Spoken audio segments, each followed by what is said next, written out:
With trade rumors about him specifically swirling, Carlos Rodón went out there and dominated the Cubs on Sunday Night Baseball. 10 strikeouts, 7 innings, no runs. Arguably one of his very best starts of the year for the Giants. And the question is, by tomorrow's 3 p.m. Pacific time deadline, will Carlos Rodón be on another team? So we're going to get into that and much more next. You are Locked On Giants, your daily San Francisco Giants podcast. Part of the Locked On Podcast Network, your team every day.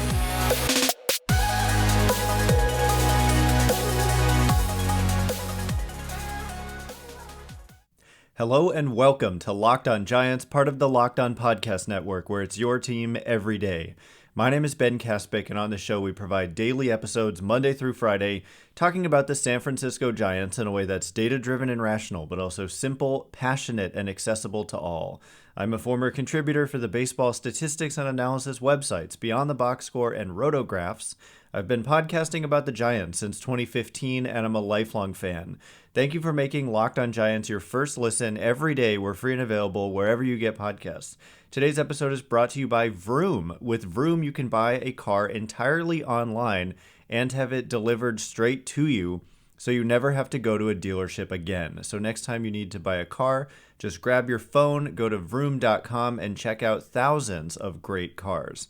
And similarly, maybe not thousands, but there are many good players out there to be had at this year's trading deadline, which is on 3 p.m. Pacific time on Tuesday. And one of the big names, if he is available, will be Carlos Rodón. And based on, the Giants did end up taking 3 out of 4 against the Cubs. So the question, we said on Friday that they needed to at least take 3 out of 4 in this series to remain in a position where you could possibly argue that they shouldn't sell. And they did win 3 out of 4. So the trouble is they're kind of right. I don't want to say they're right on the line, but they're literally 500, which is kind of the definition of a team that's not good, not bad, but right in the middle. But it's been much worse recently. And so Carlos Rodón, if the Giants decide to sell, and we're going to make a case about what we think they should do, he would be one of the best players available. And part of what made me actually lean towards deciding, which was a tough thing for me to do, that they should sell, was seeing what the Cincinnati Reds got back for Luis Castillo. Different situation. Luis Castillo, he's also a starting pitcher. He's also very good, but he's under club control for this year and next year. Whereas for Carlos Rodón, he's got the 2 months left of 2022 plus postseason potentially.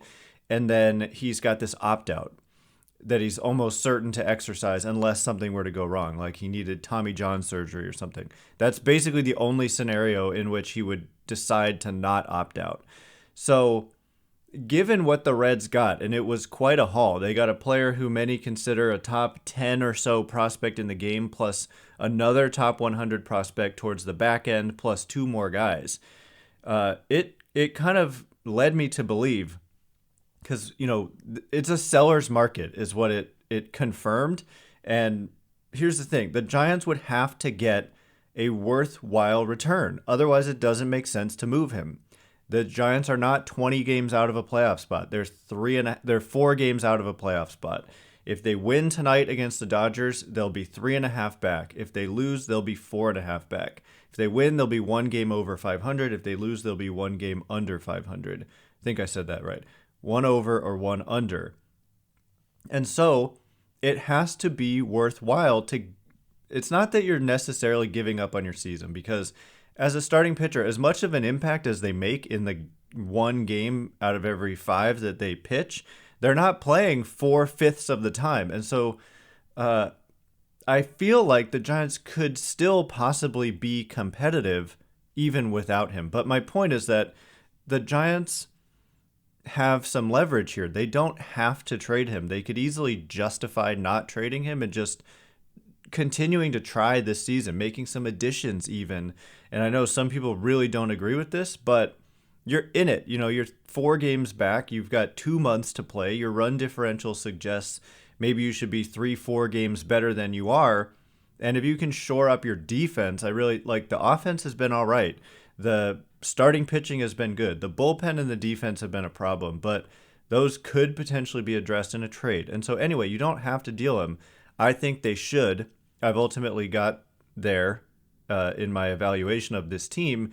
But it has to be worthwhile because they're still in contention and they can easily make the case, look, we don't need to sell this guy. We can just keep him. We want him. He's good. And if the Giants found a way to sneak into the playoffs, that's why other teams want Carlos Rodón. He could potentially dominate every time he pitches in a playoff series. And the thing about the playoffs is there's all these built-in off days. And so you're going to get, a 4-man rotation maybe, and he can give you a couple starts in every series. If it's a best of 5, he can start game 1 and game maybe 4 or at least 5 2 times, and then maybe even a best of 7 he could start 3 times. So starters can make a real impact in October, and that is why there has to be just an insane demand for a Carlos Rodón who's capable of going out there and dominating on any given night. We've seen it many times this year. We saw it last night. The other thing to keep in mind, and this is critically important, is that the Giants can give Carlos Rodón the qualifying offer. There was a question about if the qualifying offer would still exist this upcoming offseason, and it was all based on randomly whether or not an international draft was agreed upon by MLB and the Players Association by July 25th, and they did not agree. Surprise, surprise, right? Those sides rarely agree on everything, so they didn't agree. So the qualifying offer stays, and what that means is that it would be a formality, Rodón to reject his player option, and then the Giants would give him the qualifying offer, which is like the same value as the player option, so he would obviously reject the same value. If he rejected it the first time, why wouldn't he reject it the second time? And then what that means is that if he signed with another team, the Giants would get draft pick compensation roughly in like second round territory. And so if you're the Giants, you're giving up on your season to an extent if you trade him, and you're giving up on a second-ish round draft pick. And so other teams have to beat that reality for the Giants. It has to be clearly an upgrade over the potential upside of trying this season to get into the playoffs with what they have, plus getting draft pick compensation. And so the Giants have quite a bit of leverage there. And ultimately, I do think, given the scarcity of good starting pitching, especially rentals, because there are some controllable starters out there, but the cost is going to be very, very high for those guys.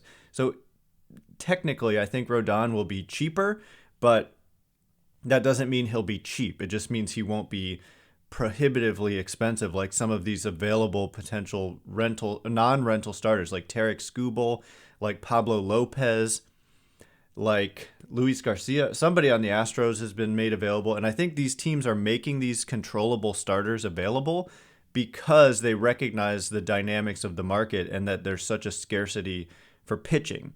The one other guy who's likely to get dealt, it's like a clear situation, just like Luis Castillo, is Frankie Montas of the Oakland A's. And so once Montas moves, and we have some reports this morning that a deal may be close for him, I think everybody who missed out on Luis Castillo and Montas is going to pivot to Carlos Rodón. And at that point, I think the Giants will be able to get some packages together, and ultimately, I believe they'll trade him and that they'll get a significant return for somebody who could potentially help them right away, and possibly a position player who could just slot right into their mix immediately. So coming up next, we'll make some speculation about what that is. We're also going to get into more rumors, and how about the Will Clark ceremony? Just an amazing ceremony. We'll talk about that. And then Thairo Estrada hit in the head by a pitch. So much more to come. But first, as you gear up for fall, you need the right people on your team to help your small business fire on all cylinders. LinkedIn Jobs is here to make it easier to find the people you want to talk to faster and for free. Simple tools like screening questions make it easy to focus on candidates with just the right skills and experience, so you can quickly prioritize who you'd like to interview and hire. It's why small businesses rate LinkedIn Jobs #1 in delivering quality hires versus leading competitors. LinkedIn Jobs helps you find the candidates you want to talk to faster Did you know that every week nearly 40 million job seekers visit LinkedIn? Post your job for free at linkedin.com/lockedonmlb. That's linkedin.com/lockedonmlb to post your job for free. Terms and conditions apply. All right, as promised, I want to get into more specific rumors. We've got some tweets about the goings on with the San Francisco Giants, and then eventually we're going to get to the moving, stirring Will Clark ceremony and what that kind of represented and how it relates to the 2022 Giants, and I think it does. And then, of course, Tyro Estrada getting hit in the head, and the Giants made a trade to replace him because their depth organization-wide at shortstop was severely limited because of everybody being hurt. But before we do, thanks again for making Locked On Giants your first listen every day. The MLB trade deadline is August 2nd, tomorrow, and Locked On MLB has all of the breakdowns. Locked On Giants will have rapid reactions to any move made. Subscribe now to Locked On Giants on YouTube or wherever you get podcasts so you can be notified when each episode premieres. So yeah, we've got a couple of tweets here. Actually, the main one coming from John Morosi yesterday, national reporter, and he says the Giants are in, quote, buy and sell mode. They could move Rodón, Peterson, or Belt to fortify their farm system while also pursuing controllable MLB talent. I do not expect the Giants to trade for Juan Soto, but he would fill the role they envisioned for Harper, end quote. Also, yeah, John Heyman, another national reporter, says, quote, Giants also now listening on their veterans. Carlos Rodón and Jock Peterson are among obvious candidates if they do sell. Rodón has an opt-out and Peterson is free after the year. So we've got a few of these tweets coming from national reporters clearly indicating that the Giants are listening, and we had a smattering of reports that they were open to selling and resigned that they may need to sell. And this was after, what did they lose? The second game against the Cubs. And so there were two more left in the series and they won them both. So it did put them a little bit more in a difficult position. And if they win tonight against LA, it might be even harder to justify. But at the same time, I just think we've seen enough of the Giants not playing well in various ways in 2022 and also for long stretches, right? It hasn't been like a fluky game here or there. We've seen them play seriously ugly baseball for significant stretches of time. And so I think the math works out. It's not even math. It just works out that it makes too much sense to deal a Carlos Rodón if you're going to get a potentially difference-making player who can either be a top prospect for you. I've had questions like, could the return for Rodón be a top 10 prospect in the Giants system? And yes, absolutely. If it's not a guy who would immediately slot into your top 10, then don't trade him. It's not worth it. I think it would be a guy who would immediately slot into the top 3, arguably. If it is a prospect, arguably you got Luciano, you've got Harrison, and then whoever they get should be like right after those guys. It should be that kind of talent. Otherwise, it's not worth it, like I said, because you're in the race and you get the draft pick compensation if he ends up signing elsewhere, which he very likely would because the Giants don't want to give long-term deals to pitchers, it seems. And so what kind of talent could the Giants get in return? And these reports that they're listening on veterans, who else could that even involve? And so in terms of what they could get, it is hard to say. And you look around the league, and I think Juan Soto and that whole sweepstakes is holding up the trade market because the teams that think they're in on Soto are not going to pull the trigger and give up a player who might be in a Soto package in order to get a Carlos Rodón. And so we're going to have people are going to have to make decisions. And of course, those decisions are going to be made, whether to say, okay, look, this is our best offer for Soto. And if the Nationals say it's not good enough, then you pivot.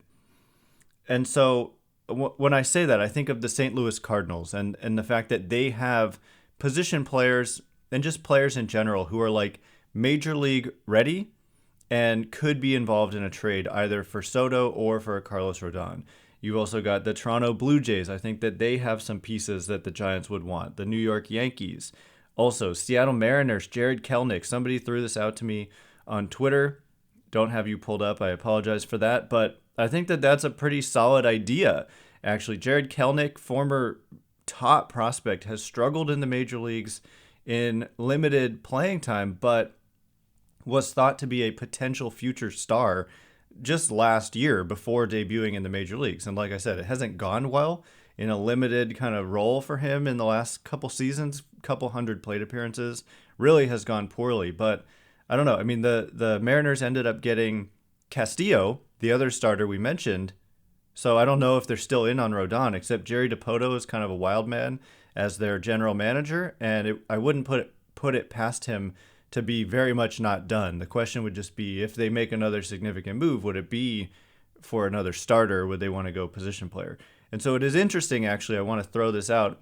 On MLB.com, they put together a hypothetical in which the Giants ended up with Soto. This is a new one. A lot of these sources keep putting together trade packages that have the Giants ending up with Soto. And actually, John Paul Morosi said on MLB Network this morning that don't count the Giants out just yet of the Juan Soto sweepstakes. And so there is a scenario where you get, like sending Rodón away, and then whatever you get back for Carlos Rodón, you package with maybe one of Kyle Harrison and Marco Luciano, and then you can get Soto without giving up both of them, because you're getting a guy of that caliber potentially for Carlos Rodón. That's the thing, is that I thought that this was not going to be out there for the Giants. I did not think that they would be able to get a player of the caliber of Luciano or Kyle Harrison for Rodón, and they still might not. But the Luis Castillo trade had me questioning that because it was a substantial return. They got a guy like that plus another top 100 guy plus two more for Luis Castillo. And I think that the Giants, like I said, there's leverage for them because of the lack of starting pitching out there. And Rodón, like I said, he just has the potential to go out and dominate. But anyway, this hypothetical trade was a 3-team trade in which the Giants ended up with Juan Soto and Patrick Corbin. Of course, Corbin being an underwater contract and you're just taking him on. It's like he has negative value. So it's decreasing the prospect return that you're giving up. And in this scenario, the Mariners get Carlos Rodón and Wilmer Flores. And the Nationals get Marco Luciano, Kyle Harrison, RJ Dabovich, also in the Giants system, a good relief pitching prospect he was just drafted a couple years ago and he's already in AAA and could be a part of the bullpen soon if he's obviously not dealt in a deal for Juan Soto here. And the Nationals also in this hypothetical getting Matt Brash, a pitcher from the Mariners, and Jared Kelenic. So to me, this is an overpay because I felt like this alone from the Giants taking on Corbin, which has a lot of value. So he's a throw-in in this hypothetical, but you're taking on Corbin and you're giving up Luciano and you're giving up Harrison and Dabovich and Rodón and taking on Patrick Corbin. So to me, as much as it's like hard to say that this is an overpay for Juan Soto, it's an overpay for Juan Soto.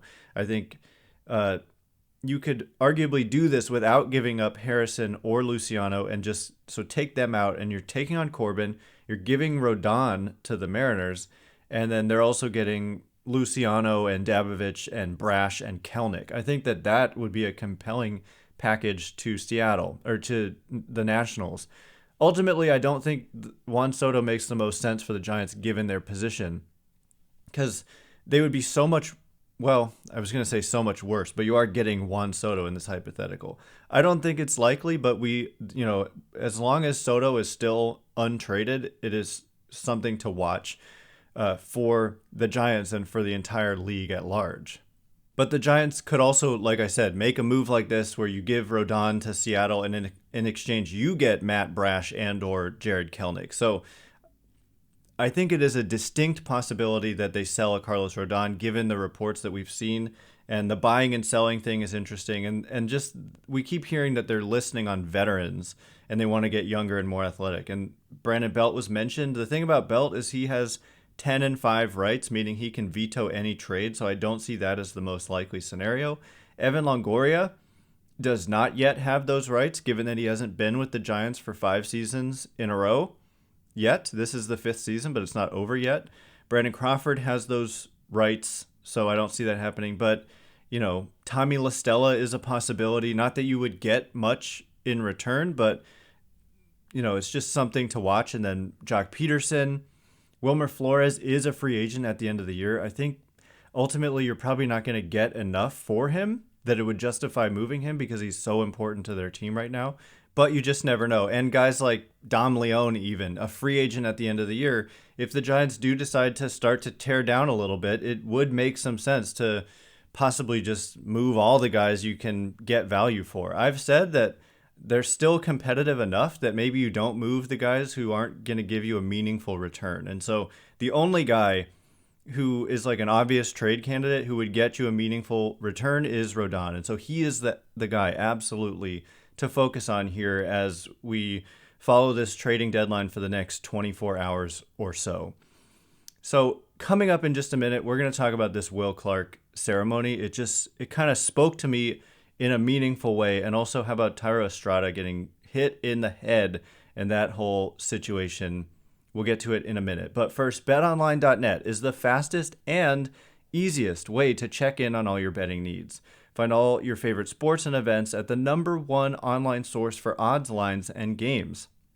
Find reviews and news of every league, including Major League Baseball, NFL, NBA, NHL, combat sports, esports, and even golf. BetOnline continues to be the top online resource for all your sports wagering information, from live betting in-game scores and podcasts. They have you covered. They just came out with updated, I think, playoff odds, NL championship odds, World Series odds.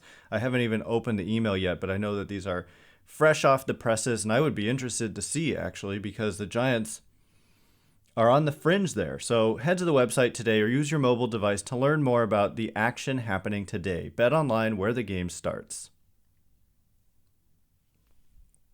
All right, as promised, I want to get to this Will Clark ceremony, which to me, resonated beyond just remembering a legendary Giants player. But his speech and just kind of the passion and energy of the day resonated with me as it pertains to the Giants right now in the present and moving forward. So let me just get to that. So Will Clark, obviously one of the better players and more meaningful players in Giants history. He was a little bit before my time, and so I kind of felt embarrassed to realize I don't think I've ever mentioned his name on this podcast as we're approaching 800 episodes. And part of that is not that I don't value the history of the team, but it's like if I don't feel like I'm kind of an expert on a subject, I don't really necessarily dive into it. And so I know Will Clark was great, but I never saw him play. I don't think I ever saw. Well, if I saw him play, it was on a different team, and I was young and didn't understand the significance he had to the Giants. But this ceremony was eye-opening in just kind of seeing the video that they put together for him and all the news clips from the time, and just seeing just how meaningful he was to a team that was kind of not very good at the time when he showed up, and how his energy and passion and will to win, no pun intended, changed the franchise, and how he's still the same guy today. And his speech had everybody fired up and ready to run through a brick wall with him to try to go win a baseball game. And I think it inspired the team itself in that game. And Joey Bart hit a rocket of a home run, and Bart and Will Clark have kind of formed a relationship, and Clark has been a big advocate for Joey Bart and really cares about him and his the trajectory of his career. And it spoke to me about this 2022 team, because it's that's kind of what they've been missing, it seems, is this fiery energy and just a player who can do that for them. Somebody to just show up and have this attitude I want to win, I want us to win, and I'm not going to be satisfied until we do it and we go kick some butt, and that is all that matters, and that is what we want. And the Giants, as much as there are players that I very much like on this team, and Kapler is not necessarily that guy, but I also think that he's really smart and really really good at kind of understanding baseball development and the modern game, and that he's a perfectly fine manager, in my opinion, to see this team moving forward. But they could use, I think it can come from a player. Like if you have a player like Will Clark show up, and this is a point I want to make clear to anyone who doesn't quite understand this. If you have a player like Juan Soto or Mookie Betts or Trey Turner or Freddie Freeman, they're not getting platooned. Okay, the platoon system is not like we believe in platooning everybody.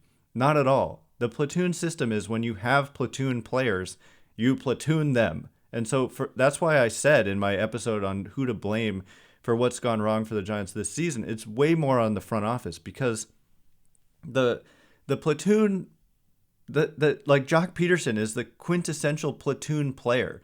He's always done very well against right-handed pitching and very poorly against left-handed pitching. So you're not going to play that guy every day. You'd be kind of a buffoon to think that that's the right move for your organization, especially when you've got guys like Slater and Ruff who crush left-handed pitching. They've been among the top 5 players against left-handed pitching since 2020 in terms of weighted runs created plus. And Peterson always among the top against right-handed pitching. So when you have platoon players, you platoon them. And so if you get a Juan Soto or an Aaron Judge, there's no platooning. So that if you have a problem with the platoons, blame the front office for only getting platoon players. And I made this point as well. You had Posey, you had Crawford, you had Belt and Bryant. All of these guys last year had really solid, not just solid, really good years, and they were not being platooned. And so the problem with the Giants, as I see it, is they don't have like enough talented everyday players. And so that's what I think they would be targeting in a Rodón trade, is somebody who could be more of an everyday player for them. And so anyway, a Will Clark, let's just say. I mean, not necessarily at first base, but I just loved the passion. It was extremely well done, and it was just a reminder of what this team needs, in my opinion. So lastly, I just want to mention Thairo Estrada, drilled in the side of the head. It was a breaking ball or a changeup. It was only 86 miles an hour, thankfully. But I don't know if you realize this, 86 miles an hour, yeah, as much as it's not 100, it's extremely fast still. And he got hit right, I believe it was the side of the head. I've seen some say it was in the front, but I think it hit him right in the temple. He kind of jumped right into it, drilled him in the side of the head, was on the ground, motionless, but seemingly conscious the whole time. They got him off the field under, holding on to him, unlike the Padres with that whole Jurickson Profar situation. The Giants actually handled this well, but he was dizzy, still dizzy, and definitely was put on the concussion IL, as was Jock Peterson after slamming into the wall, by the way. So 2 Giants on the concussion IL. So they didn't have a shortstop. Crawford on the IL, Estrada goes on the concussion IL, Donnie Walton is on the IL in Sacramento. Will Wilson on the IL in Sacramento. Isan Diaz is not really a shortstop. He's rated as a below-average defender at third and second. So they had Jason Vossler playing short for the rest of that game, but then they made a trade for Dixon Machado. And so this is a temporary solution. It is not a significant trade. They traded Raynel Espinal, who I think they had just claimed off waivers from the Cleveland Guardians. So Dixon Machado, good defender at shortstop, but as soon as Brandon Crawford and or Thairo Estrada come back, he might not be on this team anymore. In fact, he probably won't be on this team anymore. So anyway, that is all the time we have for today. If there's a trade that goes down today, we will come out with an emergency podcast reaction to it. So be on the lookout for that. Tomorrow is the trade deadline, so we're going to have all of that covered through the deadline itself. Thanks for making Locked On Giants your first listen today. Now make your second listen the Locked On MLB podcast. MLB expert Paul Francis Sullivan brings humor, passion, and unique perspective on every team and the biggest stories around the league. Follow the #1 daily league-wide podcast Locked On MLB on the Odyssey app, YouTube, and wherever you get podcasts. Once again, my name is Ben Kaspick. Check me out on Twitter at Ben Kaspick, Kaspick. If you like this show, please consider rating it or leaving a review. It helps me out a ton. So thank you in advance, and thank you to everyone who's done so already. Can't wait to be with you again tomorrow or perhaps later today. Thanks again for listening. Stay locked on Giants.